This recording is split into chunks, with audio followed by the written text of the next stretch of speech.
꾀꼬리 같은 목소리로 독송을 해주셔서 감사를 드립니다. 이 시간 자리에서 일어나셔서 창세기 14장 1절에서 24절까지 전체 내용인데요. 읽는 거는 13절부터 16절까지만 읽겠습니다. 창세기 14장 13절에서 16절까지 말씀만 우리 한 목소리로 같이 읽겠습니다. 한 사람이 도피하여 히브리 사람 아브라함에게 구하니 이는 그가 아모리 족속 마므레의 평야에 거하였기 때문이더라. 마므레는 에스골의 형제요 또 아넬의 형제더라. 이들이 아브라함과 동맹을 맺었더라. 아브라함이 자기 형제가 포로가 되었다는 것을 듣고 자기 집에서 태어나 훈련을 받은 종 318명을 무장시켜 단까지 그들을 쫓아가서 그들을 대적하려고 밤에 직접 자기와 자기 종들을 나누어 그들을 치고 다마스쿠스 왼쪽에 있는 호바까지 그들을 쫓아가서 모든 재물을 되찾아오며 또 자기 형제 롯과 그의 재물과 또 여인들과 사람들도 되찾아왔더라. 아멘. 기도하겠습니다. 하나님 고맙습니다. 오후 시간에도 하나님의 말씀을 함께 나눌 때 주의 성령님께서 우리 각 사람이 하나님의 말씀을 올바로 깨달을 수 있도록 가르쳐 주시옵소서. 부족한 종을 주님께서 세우셨지만 하나님의 능력으로 채우셔서 오직 주의 말씀만 선포되게 도와주시옵소서. 예수님의 이름으로 기도했습니다. 아멘. 자리에 앉으시겠습니다. 지난번에도 살펴보았지만 그 롯과 아브라함이 가나안 땅에 돌아와서 이제 가축 수가 많아지고 같이 지내기가 힘들었을 때 삼촌인 아브라함이 조카 롯에게 네가 먼저 어디로 갈지를 선택해라. 그러면 내가 갈라서겠다. 이렇게 이야기를 했습니다. 그래서 이제 롯은 눈에 좋아 보이는 사해 근방에 있는 물이 좋고 농사가 잘 되는 좋은 땅을 찾아서 갔고 아브라함은 이제 하나님께서 인도하시는 대로 정착을 하게 되죠. 그리고 이제 세월이 지나서 아브라함이 하란을 떠난 지 한 9년쯤 되었을 때 아브라함의 나이가 84세쯤 되었을 때 이제 아브라함이 살고 있던 지역에 전쟁이 일어나게 됩니다. 전쟁이 왜 일어났는가 하면 가나안 땅의 저 북쪽 위쪽으로 가면 시날, 엘라살, 엘림 그리고 고임이라는 지역이 있는데 그 이스라엘 아주 위쪽이죠. 북쪽 지방인데 지금의 시리아 지방이라고 볼 수 있는데 시리아나 레바논 이런 지역에 나라들이 있었고 그리고 이제 아브라함이 있는 그 근방에 또 사해를 중심으로 여러 나라들이 있었는데 이 북쪽에 있는 왕들 중에 특별히 엘림이라는 나라가 아주 큰 나라였습니다. 그래서 엘림 왕이 그돌라오멜이라고 하는 왕이 있는데 이 왕이 나라가 아주 강했기 때문에 남쪽에 있는 나라들이 이 그돌라오멜이라고 하는 왕에게 이를테면 북쪽에 있는 나라들 중에 제일 큰 나라 왕에게 해마다 조공을 바쳤어요. 그러니까 우리를 침략하지 말고 우리가 당신을 섬길 테니까 우리를 침략하지 마라 이런 뜻으로 이를테면 보석이라든지 농산물이라든지 이런 것들을 이제 갖다 바치는 겁니다. 근데 한 12년 동안 잘 바쳤는데 이 남쪽의 왕들이 13년째 때는 조공을 안 바치는 거예요. 그러니까 늘 해마다 자기한테 사신을 보내가지고 보물도 바치고 농작물도 바치고 했는데 그 밑에 있는 왕들이 갑자기 마음이 변해가지고 이 그돌라오멜이라는 왕에게 조공을 바치지 않으니까 이 왕이 화가 난 거예요.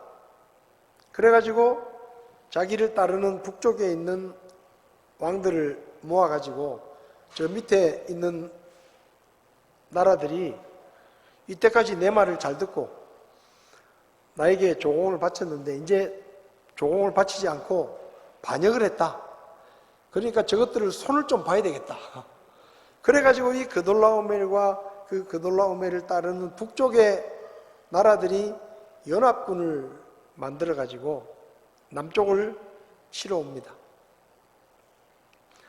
그래서 이제 남쪽을 치러 오는데 그 남쪽에는 아브라함의 조카 롯이 살고 있는 소돔이라는 성이 있습니다.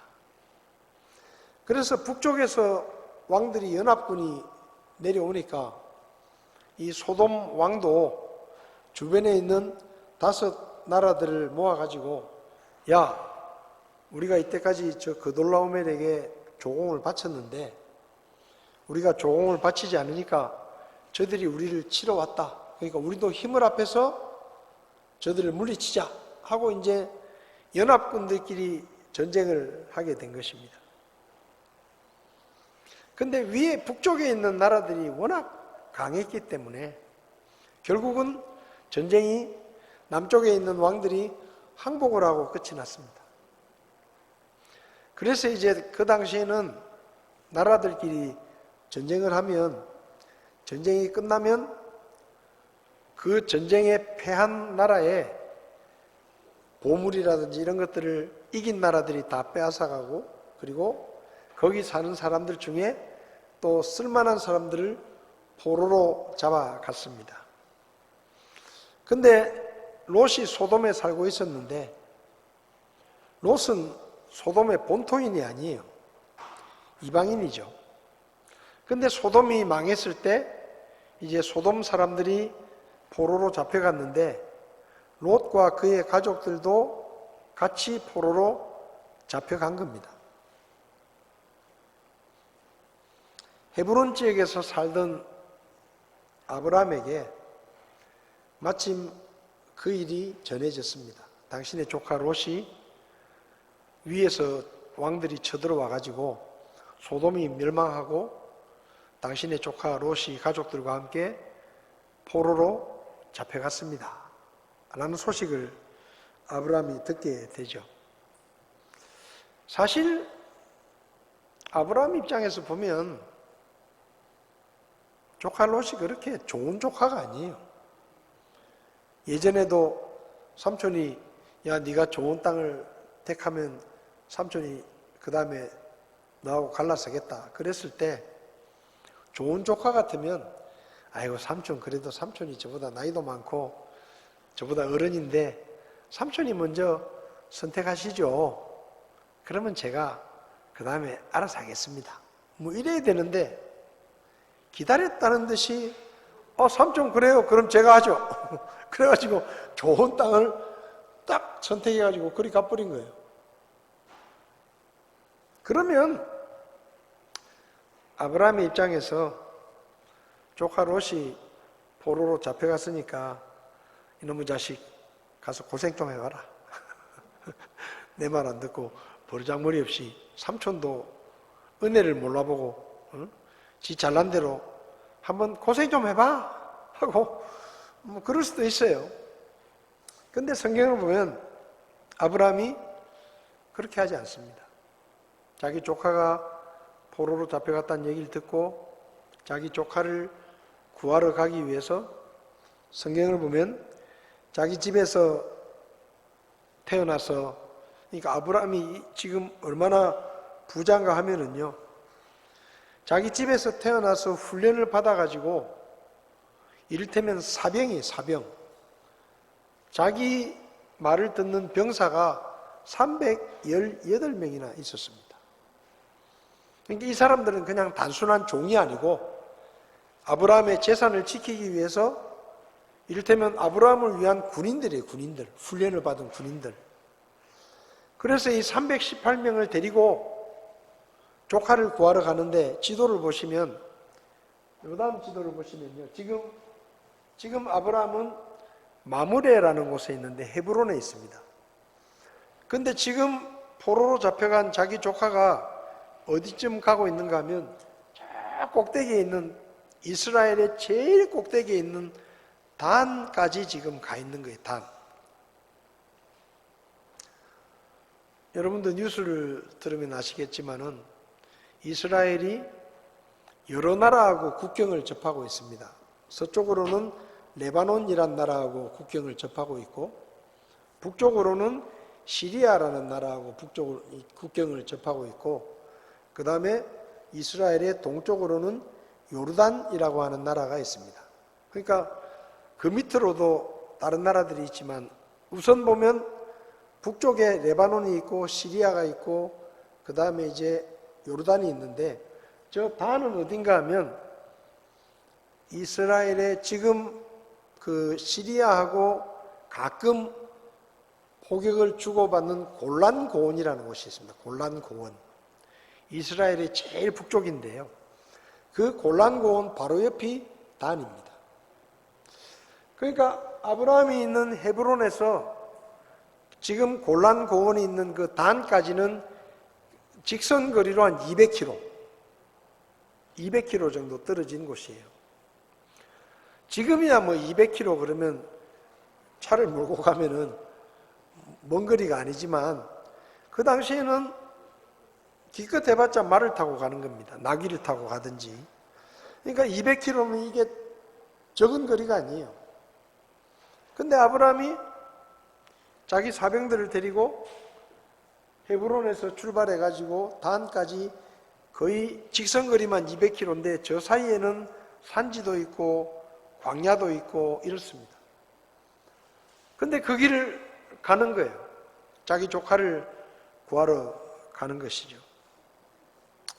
여러분, 우리가 사실 가족이라고 해도 또 형제들끼리도 서로 마음이 안 맞을 수 있습니다.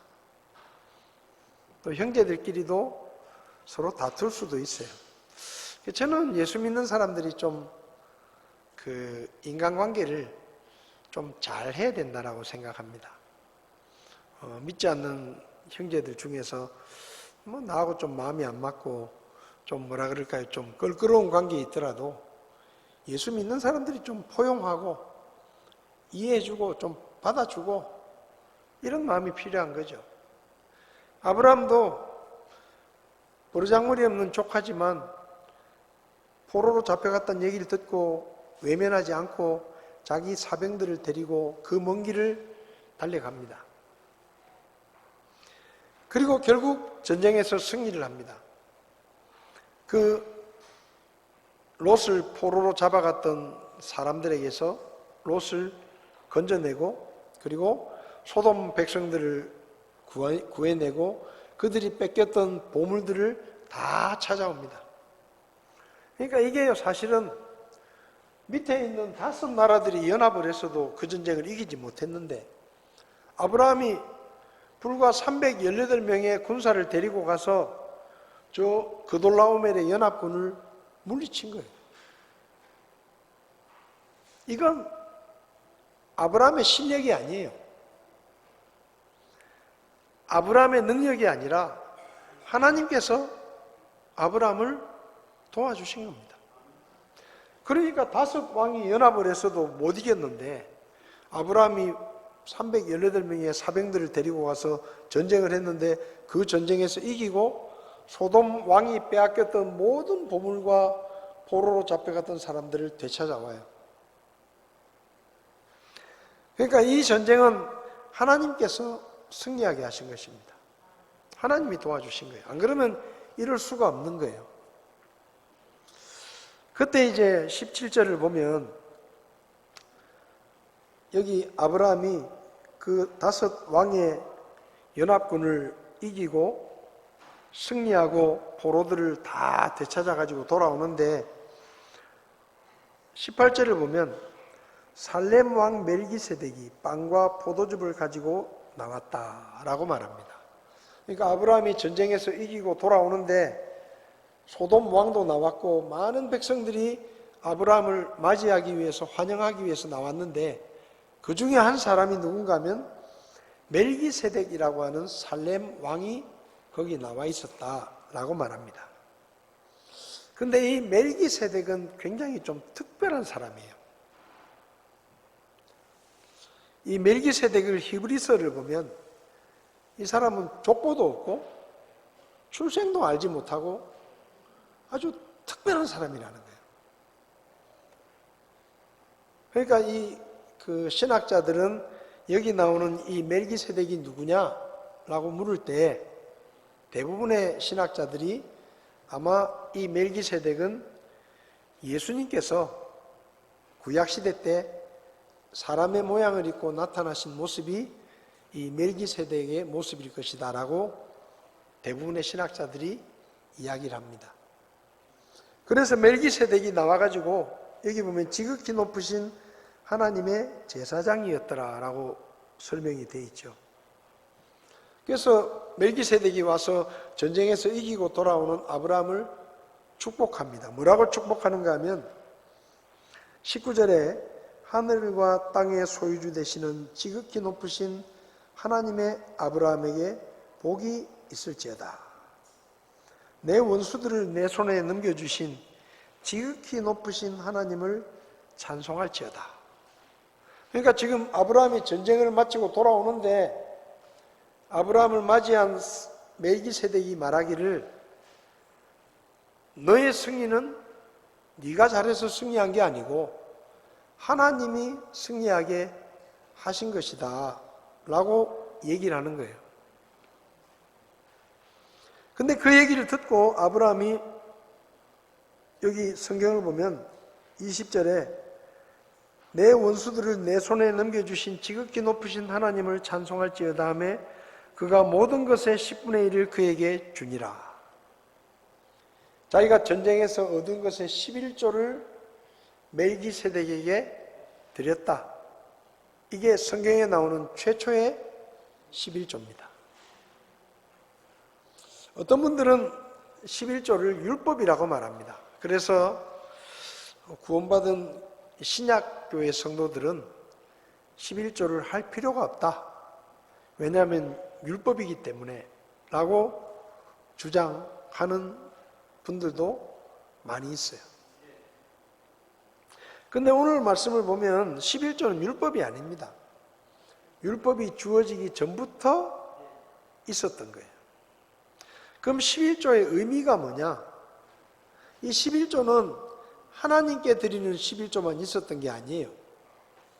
그 당시에 다른 신을 섬기는 사람들도 자기가 믿는 신에게 11조를 드리는 풍습이 여러 민족들에게 있었습니다. 그럼 그 11조를 드리는 의미가 뭐냐? 지금까지 우리가 이렇게 잘 먹고 잘 살게 된 것은 우리가 믿는 신이 우리를 도와주셨기 때문입니다 라는 것을 인정하는 의미로 자기가 믿는 신에게 11조를 드렸어요. 그래서 아브라함도 그런 문화 속에 익숙해져 있는 겁니다. 그래서 이제 아브라함이 돌아왔을 때 멜기세덱이 네가 승리한 것은 네가 잘나서 승리한 게 아니고 하나님이 도와주신 거다라고 이야기를 하니까 아브라함이 고개를 끄덕끄덕하면서 맞습니다. 내가 잘해서 승리한 게 아니고 내 하나님이 나를 도와주셨기 때문에 우리가 승리한 게 맞습니다 라는 의미로 11조를 멜기세덱에게 하나님의 제사장인 그 앞에 바친 것이죠. 여러분, 우리가 교회에서 11조 헌금을 드립니다. 우리가 얻은 수익의 10분의 1을 하나님 앞에 헌금으로 드리는데 이 헌금의 의미는 내가 지금 먹고 살 수 있는 것이 하나님의 도우심과 하나님의 은혜 때문입니다 라는 것을 인정하는 믿음의 표현입니다. 그리고 나에게 있는 모든 것이 내가 주인이 아니고 하나님이 주인이십니다 라는 것을 우리가 인정하는 그런 믿음의 표현이에요. 그리고 또 하나는 내가 하나님 앞에 11조를 드리더라도 하나님께서 내가 부족함 없이 살 수 있도록 내 필요들을 채워주실 것을 내가 믿습니다 라는 믿음의 표현입니다. 이스라엘 백성들이 하나님에 대한 믿음의 고백을 두 가지로 했습니다. 첫째는 안식일입니다. 일주일에 6일 동안 일을 하고 일곱째 날에는 쉬면서 하나님을 섬겼는데, 그 말은 뭔가 하면 내가 일주일 동안 6일 동안 열심히 일을 하고 하루를 쉬면서 일을 하지 않더라도 하나님이 나를 책임지실 것이라는 믿음을 안식일을 지키는 것을 통해서 고백하는 거예요.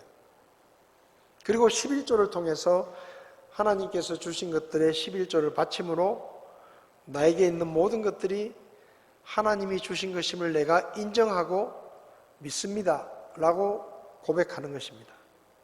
만약에 아브라함이 자기가 전쟁에서 이긴 것이 하나님이 도와주신 것이 아니라 자기가 잘해서 자기가 열심히 싸웠기 때문에 승리했다라고 생각했다고 하면 11조를 안 했을 겁니다. 왜? 내가 고생해서 내가 얻은 건데, 그런 생각을 했겠죠. 근데 멜기세덱이 네가 승리한 것이 하나님의 도우심 때문이다 라고 말하니까 그 말을 고개를 끄덕끄덕하면서 맞습니다 라고 하나님 앞에 11조를 드린 것이죠. 여러분, 우리가 하나님 앞에 11조를 드리면 하나님이 우리를 책임지십니다. 제가 전에도 말씀드린 것 같은데 우스갯소리지만 어떤 자매님이 목사님, 제가 11조를, 온전한 11조를 하나님께 드리고 싶은데 궁금한 게 있습니다. 그게 뭡니까? 그러니까 제가 월급을 받으면 우리 친정어머니에게 용돈을 드립니다. 친정아버지, 친정어머니에게 용돈을 드립니다. 근데 11조를 드릴 때 용돈을 드리기 전에 수입해서 11조를 드려야 됩니까? 아니면 부모님 용돈을 빼고 나머지 금액에서 11조를 해야 됩니까? 물어보시더라고요. 그렇게 생각할 수 있잖아요. 예를 들면 200만 원을 벌었는데 그 중에 50만 원을 부모님에게 용돈으로 드리면 150만 원밖에 없잖아요. 그러면 200만 원에 11조를 해야 됩니까? 150만 원에 11조를 해야 됩니까? 물어보는 거예요. 어떻게 해야 됩니까? 신집사님 어떻게 해야 됩니까?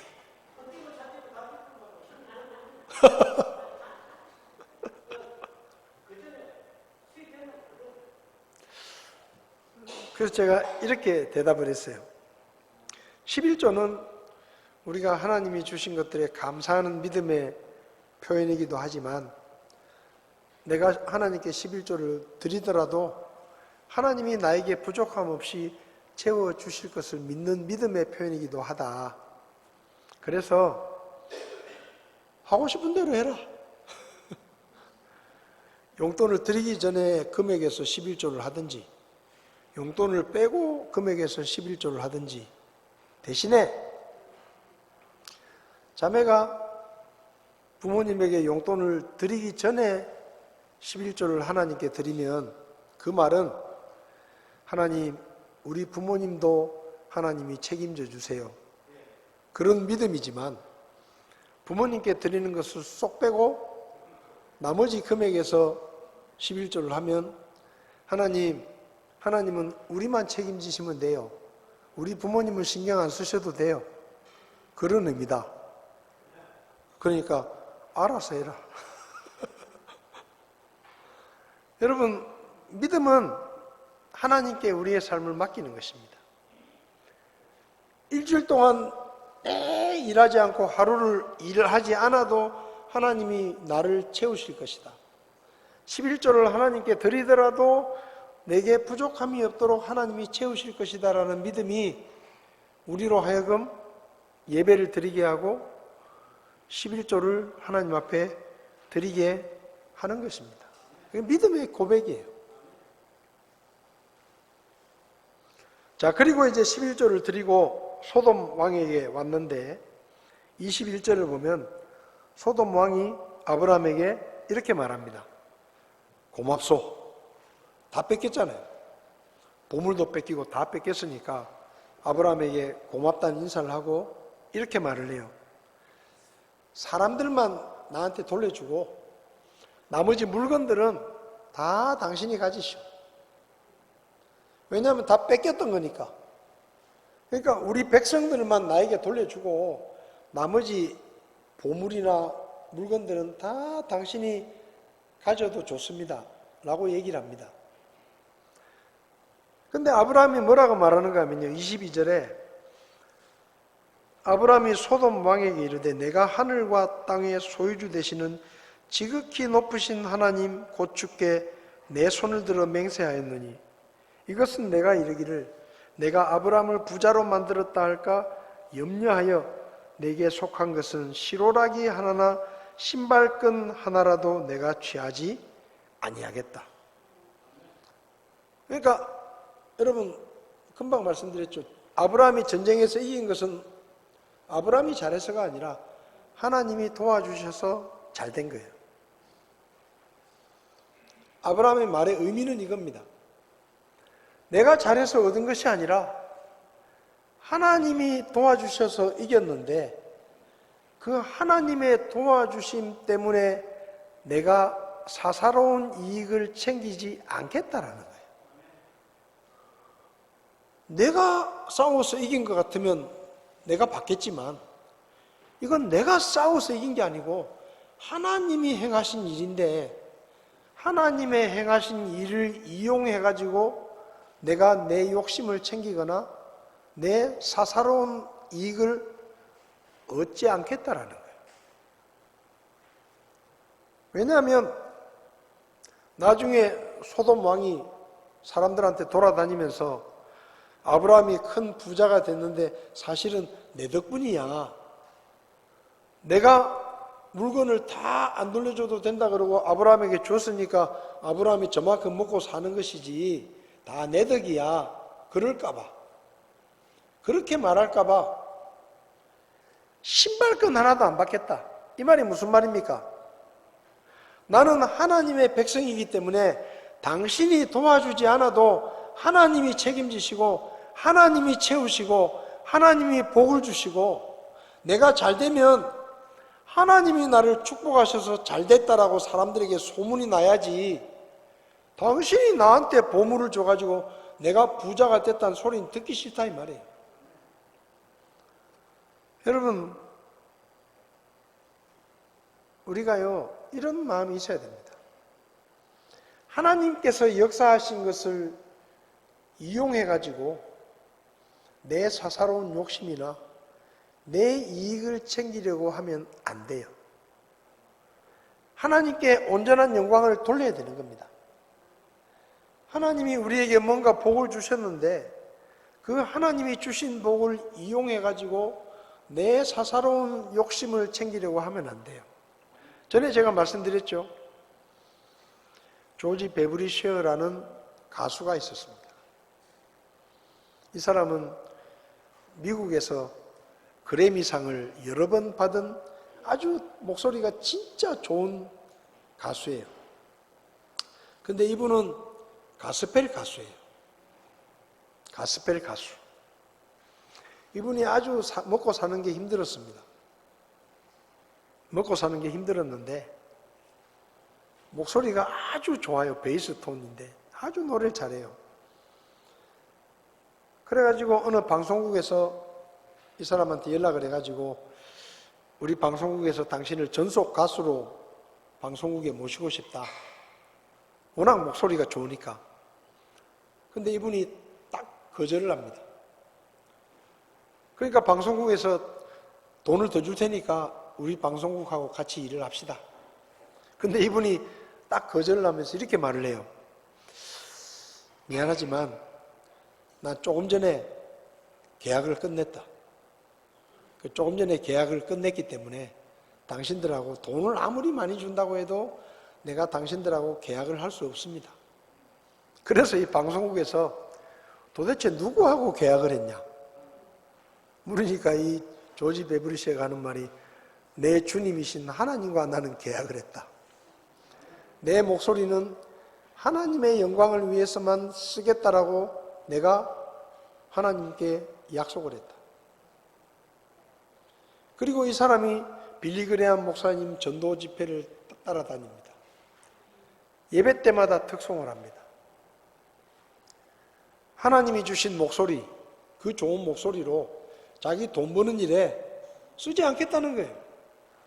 얼마든지 많은 돈을 벌 수 있고 얼마든지 많은 인기를 얻을 수 있지만 하나님이 나에게 주신 그 은사를 가지고 어떻게 내가 내 돈벌이를 하고 내 영광을 얻기 위해서 쓰겠느냐.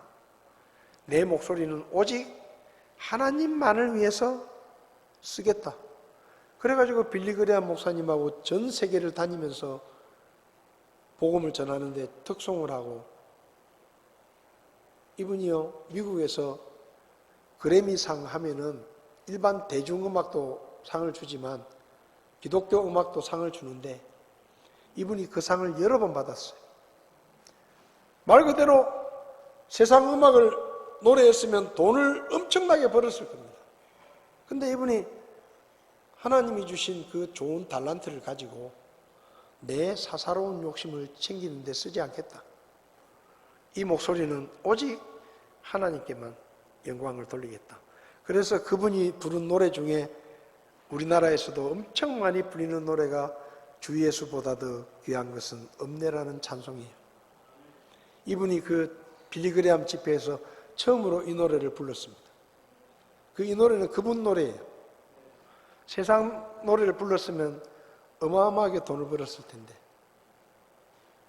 여러분, 하나님이 우리에게 많은 것을 주셨습니다.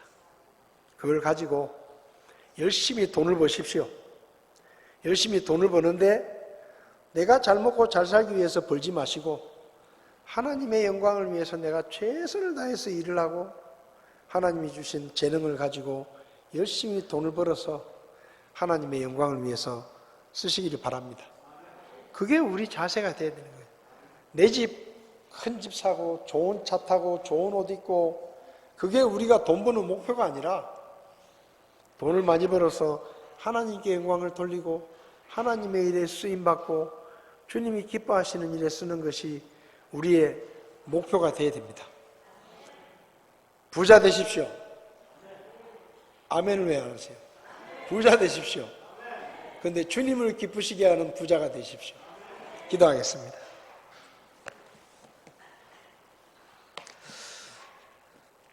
하나님 아버지, 아브라함이 별로 좋지 않은 조카 롯이 포로로 잡혀갔다는 얘기를 듣고도 하나님의 사랑으로 그를 구하러 갔고 승리해서 돌아올 때도 그 승리가 하나님이 주신 것임을 잊지 않았습니다. 그래서 하나님 앞에 11조를 드렸고 그 하나님이 이루신 일로 인해서 자기의 사사로운 욕심을 취하려고 하지 않았습니다. 하나님, 우리에게도 많은 재능과 은사를 주셨는데 우리가 그 재능과 은사를 통해 하나님께 영광을 돌리는 삶을 살 수 있도록 도와주시기를 바랍니다. 우리가 공부하는 이유가, 우리가 일하는 이유가, 우리가 돈을 버는 이유가 우리가 잘 먹고 잘 살기 위해서가 아니라 하나님께 영광을 돌리고 하나님이 기뻐하시는 일을 더 많이 하기 위해서 그 일들을 할 수 있도록 우리에게 믿음을 허락해 주시옵소서.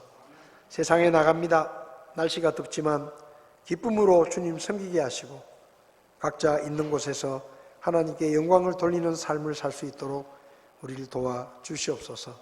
예수님의 이름으로 기도했습니다. 아멘. 예배를 마치겠습니다.